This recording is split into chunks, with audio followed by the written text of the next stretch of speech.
fracking. Now, out of all the things she could have asked me about, that wouldn't even made the top 100, fracking. So I'm thinking, okay, now, is there a decision that has to be made? Are we gathering information? I have to ask her more questions. And I said, why, Mom, have they started drilling on Lily Street? And she said, she laughed, and she said, no, she says, I've just been reading a lot about it. And so we had a 10, 15-minute discussion on the pros and cons of fracking, from our need for more energy to the environmental concerns. And when we were done, we finished with a family joke, which was, hold out until McDonald's wants to buy your property on Lily Street, Mom, you'll make more money that way. And off she went to her 7:30 date with Jeffrey.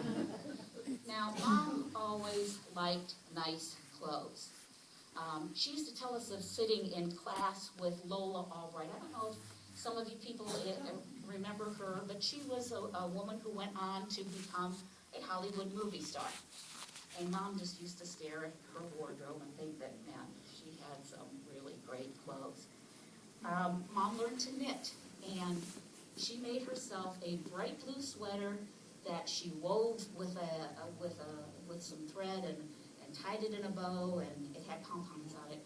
And actually, when we were going through the pictures, we found a picture of her with that sweater on it. But she always liked nice things. At one time, Grandma remade one of Aunt Rose's suits. It was a gray suit with red buttons. And Mom had seen a hat at Woolworths. And she saved and worked, and finally she had the 69 cents for that hat. She walked down to Woolworths and bought that hat. That was important to her. Now fast forward to a time when Fran and I are both out of the house, and Mom had more resources for herself. Well, she loved to shop, and especially sales. And she spent many hours with Carol Putnam at the mall.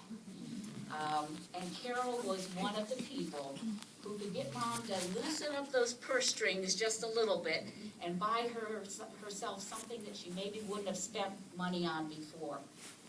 Mom always loved beautiful fabrics and finishes and touches. And even when Mom was no longer a great walker, let me tell you, just give her a shopping cart and she was hell on wheels. You know, 1 second she'd be standing right beside you and you'd say, Mom, I'm just going to look at this, and you'd turn around and she was gone.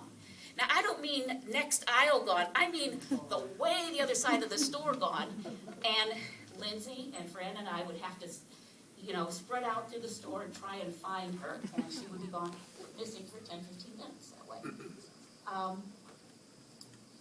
Once Mom retired, she embarked on a new phase of her life. She was no longer tied down by the responsibilities of kids, and she could pretty much do as she pleased.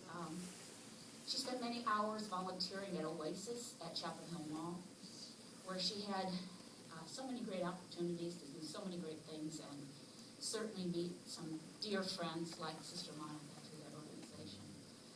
She also began traveling during that time, and you got a chance to see something different or learn something about Mom when you traveled with her. Judy just told me the story of the time that they went to New York City, and they went to the top of the World Trade Center to the observation deck, and only to find out that Mom was deathly afraid of heights and just hugged the wall and wouldn't move, and was very happy to get back down. But she wasn't about to not go on that adventure, even though she got up there and couldn't do much about it. On any one of the several trips that she took with Fran, John, and Lindsay, there was something about the change in the routine or the excitement, and she would have an AFib or a heart arrhythmia event. So they would often spend one day of their vacation at an ER. So throughout the many trips, they had quite a tour of some of the finest hospitals in the Southeast. When Mom was retired, it also gave her the chance to spend the week between Christmas and New Year's in Dayton with I would say with Fran and John, but you know what? As much as she loved you, Fran, as much as John, you were like a son to her. The sun rose and set on Lindsay, okay? And she would spend hours planning those weeks together. You know, the crafts that they were going to do, the books that they were going to read, she had it all down to a T. She packed a lot of grandmothering into that week every year. But you know, everything was an adventure for Mom. With apologies to the dental professionals here, Mom was one of the few people that liked to go to the dentist, okay? And she liked that because it was an outing. She always liked outings.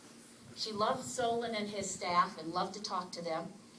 And she usually planned to go out to eat afterwards. So she always was